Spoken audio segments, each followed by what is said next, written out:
This is the intro jingle. This is the K-pop Daebak Show with Eric Nam. Ooh. And we're back. You're listening to K-pop Daebak with Kevin. Woo woo. All right. So this is another episode with Kevin Woo. And if you haven't listened to the other two episodes that I was on, I'm taking over for Eric Nam right now because he's in America and he's on tour. So yeah, I'm filling in for him and I'm having lots of fun actually. This is really cool. Like I've never had my own podcast before. So this is my third episode now and I feel like I'm getting the hang of it.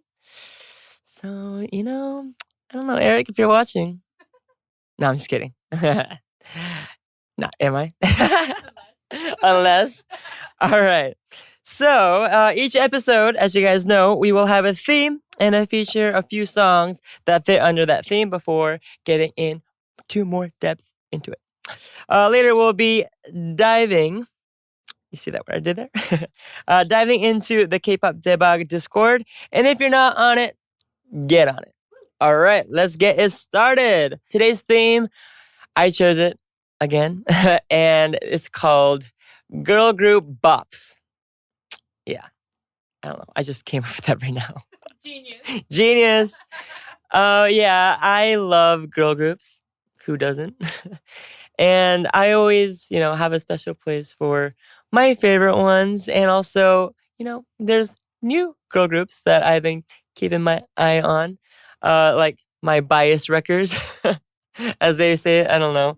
I'm trying to keep up with the new slang here, like standing, or like who else? Like, yeah, there's like a bunch of slang words that I don't know. Remember, guys, I'm old K-pop, so. Anyways, I'm taking my own grave. But today's is, girl group bops. And I just wanted to recommend some songs that I've been listening to these days. And yeah, let's dive into the first one. The first one is Dun Dun by Everglow.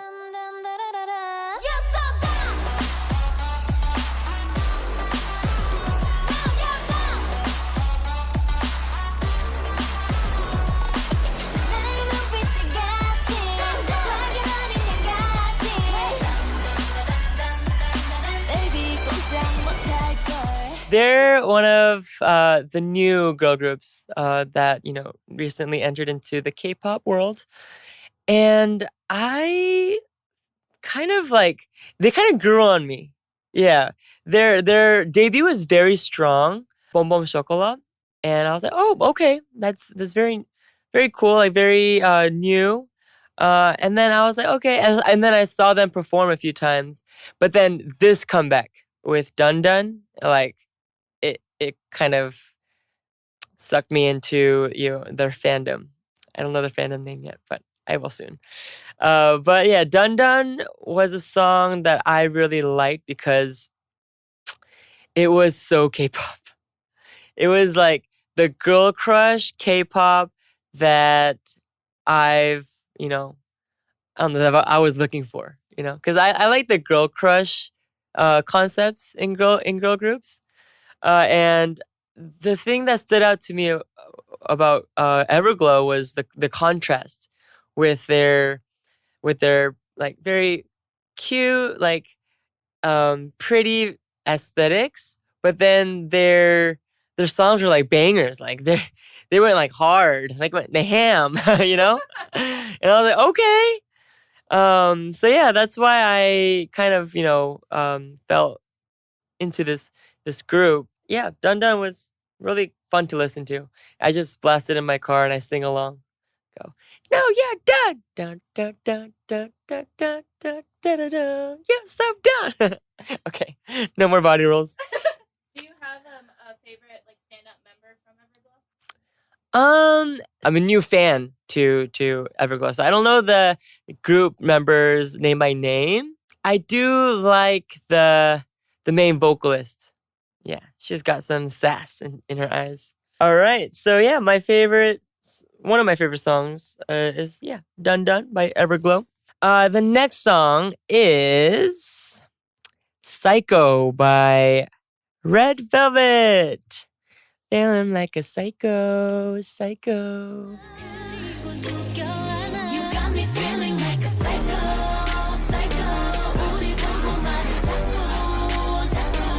다시 한번 또 싸워봐가도 붙어다니니 말야. 이해가 안 간대.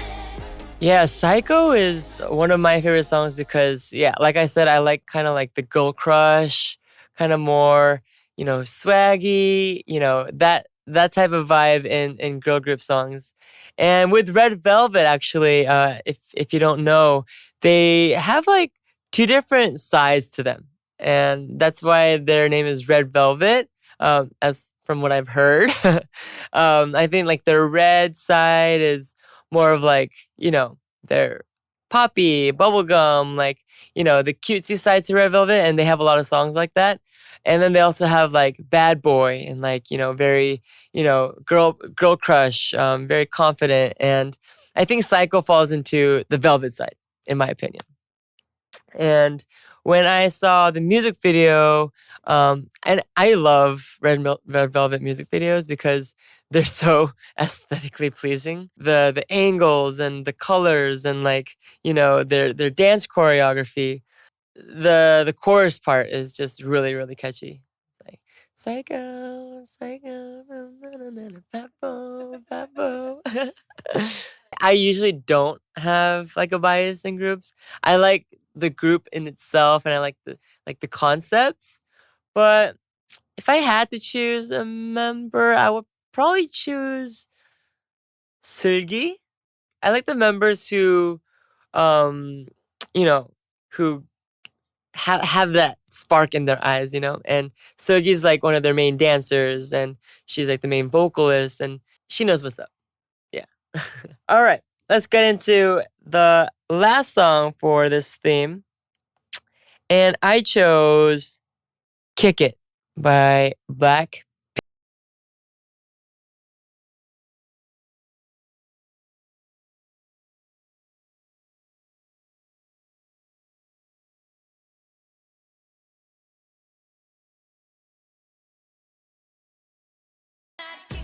BLACKPINK!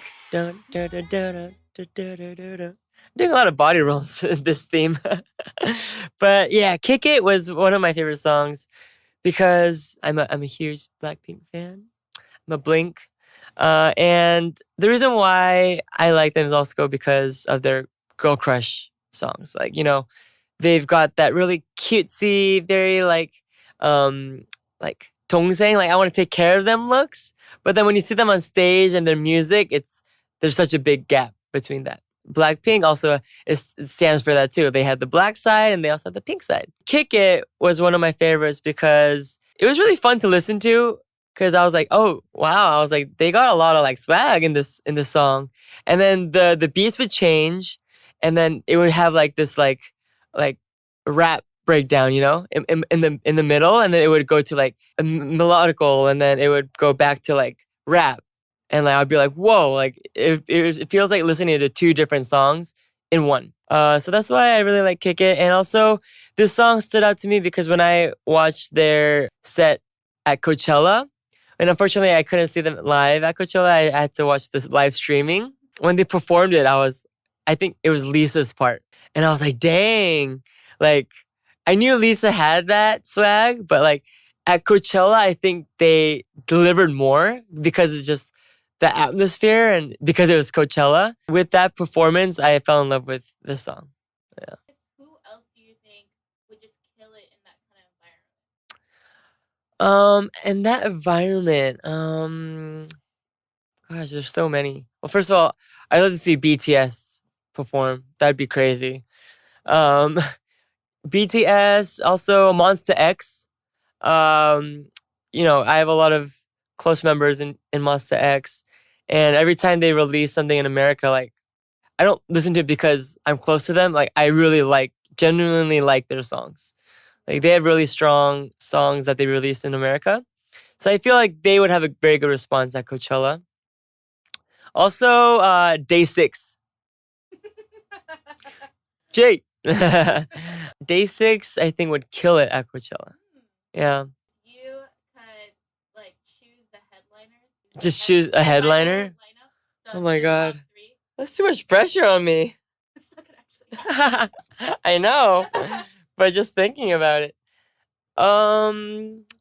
Okay, so there's 3 headliners, right? Yeah. Okay, I'll choose 2 Western artists and 1 K-pop artist. Okay. How's that? That's a tough question. It's hard to decide because it's not just mainstream. It's just like it's people who love all different genres of music, and Coachella really gives an opportunity for up and coming artists. And recently, I've been listening to a lot of Love, and I feel like he'd be a great headliner for Coachella. He has that a very like California chill like vibe that goes well with Coachella. So I would say Love. Um, I'd have to say BTS. Yeah, BTS. Like the obvious one. They deserve it. Come on. Oh, okay. He's performed at Coachella multiple times, but I really want him to be like headliner. Khalid. Yeah. Yeah. I love Khalid. Yeah, speaking of Coachella, like it's like so different from what I've experienced in Korea. You know, I've only been to Coachella once in 2018, and like that was such a unforgettable experience because it's weird because I'm American, but like I never been to an American like a music festival. There was such a drastic difference between those 2 cultures. So I don't want to like get this wrong, but like in Korea they really like enjoy the music, but I feel like they don't let loose at music festivals, which I think music festivals are, you know, that's what it's meant for, you know. Because when I went to Coachella, like everyone had a very, bold sense of fashion, and when they were like listening to, different music at different stages, they respected all different type of music. They were they were like basically in their own world, like listening to music, and I really like felt like, oh wow, like they're really into the music. But I feel like at music festivals here, they all kind of like cheer at the same time, or like they don't really get into their own world. They kind of like support it, or like do fan chants if it's an idol group, or like at EDM festivals, they kind of follow the crowd. But I feel like, in Korea, and it's slowly changing, but I feel like people should go for themselves and to just, it's a time for them to just express themselves and, stress release and kind of enjoy that moment. In the summertime, there's definitely a lot of festivals, but I would say more concerts than festivals. But festivals have been growing ever since, like, it's only been a few years since it's been growing. Because, of course, there's like Seoul Jazz Festival, and then there's like UMF, like for like EDM lovers. And I would, I would say there's more like concerts than festivals in Korea. Yeah. I've seen definitely a lot of idol concerts, definitely in Korea. And I've been to some, but they're really fun. It's just like, it's not something that I would expect at a concert in America. Yeah, just coming from an American. Yeah. In Korea, I feel like it's more like of a date thing. Like people go with their lovers, and I see so many couples at concerts. It's like so heartbreaking for me. I feel so lonely when I go to concerts. Because I'm used to going like with friends, like in America, and like even with like my family. But in Korea, it's very like it's a very romantic thing. It's just a cultural difference. Yeah. So for today, I've got more questions from the listeners out there, and let's see what came in today. Ooh, okay. Who is Brian? Says, Kevin, do you watch any K dramas or on if Netflix if you have time? Yes, I do. Recently, I just started watching Itaewon Class.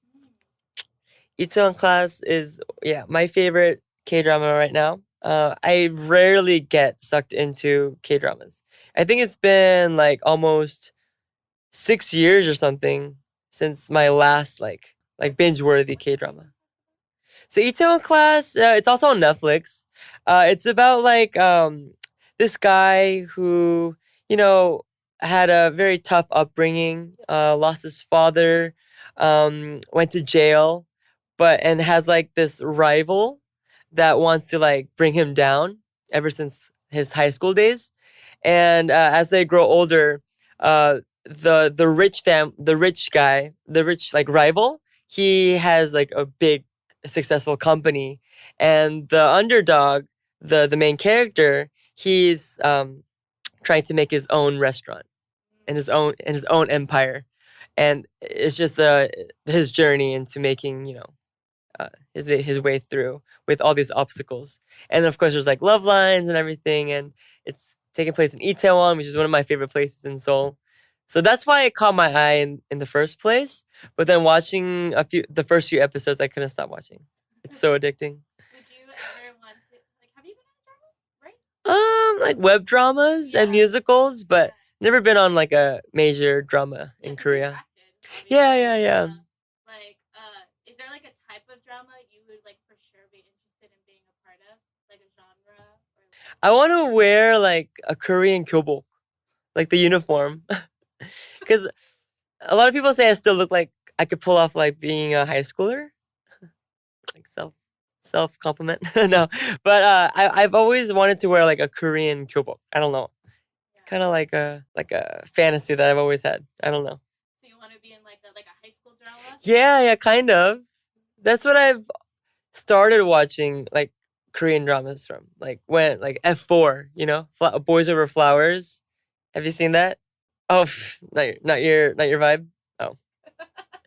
But yeah, so do you like have an idea of like the type of character you'd like want to explore or play?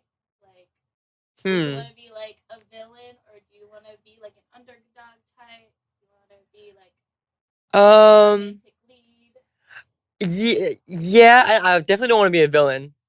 Or wait, I could be one, huh? With this face, I could look like the innocent one, and then like I'd be the one like stabbing people's backs. Yeah. If you're listening, casting director. No, I mean, cause all the roles that I have played before are like the romantic leads. Like I was always the sweet one. I was always the romantic one. But like, I feel like, yeah, you got a good point. I never thought about it, but I think I could be like the twist at the end, the one that no one expected to be the villain. There you go. And we got another question from Katsu, and she says, "I hope I'm not too late. I found out through KPDP." Oh, KPDB. Why is that so hard to say? That you've moved to Japan. What has been the greatest struggle that came when you moved? Good question. So yeah, I moved back to Seoul. Yeah, I'm back in Korea now. But I was in Tokyo for the past like year and a half, and that was a very big move for me since I've never lived outside of Korea or America before on my own. So living alone was a very scary experience for me at first because, I didn't know if I could cook for myself. I didn't know if I could survive on my own in a new country and meeting new friends. Like, that's like getting out of my comfort zone. But after living in Japan for like the past year and a half, I feel like that was the best decision that I've made. Not only for my career, but also for like just me personally, because I've grown so much. And I know it's kind of late, like in American standards, to kind of live on your own and be independent. Like I'm 28 and I moved out when I was like 26. So it's kind of late compared to like the norm. But yeah, I'm glad that I had that experience because without this, out of my comfort zone experience, I don't think I would have known who I was, like as an individual. Because there were people in Japan that didn't know who I was. They didn't know my background. They just saw me for who I was. And without like my group of friends or like my circle, I was able to show like who I am as Kevin Wu, and people accepted that for that, and also opening my my perspective, I guess, because I've only lived in Korea and in America, but I've got to experience new cultures, and Japan is so different from Korea. Like, Yeah. have you been to Japan? Yeah, one. Once? But it was like from the moment you land, you just feel the difference. Yeah, it's so different. Yeah, like the way people think, the way people, you know, even at concerts and my fan like audience, the way they react to my music is so different too. Yeah, so I'm glad I made that choice, and now I'm back and I'm ready to do some more stuff in Korea. Yeah, there's one more question, and this is from Angel. Hi, Angel. What is it like flying first class on your recent video? Yeah, so on my YouTube channel, I do like vlogs and stuff. And my most recent vlog was when I rode first class. And no, like people think that I ride first class all the time, but like no, sometimes I ride economy. It's like sometimes you gotta do that, you know. But yeah, first class I always take it for granted, and this time it was on Delta Airline, and like I got to like lay down, and like it's for me it's kind of normal, but I wanted to show my fans and like audiences who never seen the first class experience before. So it wasn't like flexing or anything. I wasn't like, boo, yeah, I'm riding first class. It was just like, yeah, this is what it's like to ride first class. And it was very, Jimin's calling. Hey, girl. Decline. Sorry. But yeah, I mean, when I travel, I love watching movies, and I love eating. I love flying because it's like my only time that I could kind of block off social media and work and just kind of like stay in tune with, you know, what I need to focus on at the moment. If I need to read a book, I finally focus on reading a book or something like that. So yeah, that's what I do in flights. And for those of you who haven't seen my vlog yet, please check out my YouTube channel. I'll try to do more vlogs in the future. So I think it's time to wrap up today's episode of K-Pop Daebak with Kevin. Woo woo. And yeah, before I leave, I want to say subscribe to, you know, my Instagram, my YouTube channel, my Twitter and everything. But also Dive Studio, because they got some great content out there. And hopefully I'll be involved with more stuff on this channel, right? Who knows? If you guys want me, say it in the comment. Show me your love. All right. Well, thank you so much for tuning in today, and love you guys. Peace. Hey guys, did you guys like that video? Then make sure you guys subscribe to Dive Studios YouTube channel and put your notifications on, because we got a lot more great content coming your way. Look at this video. See? Wow. And this is great too. Enjoy.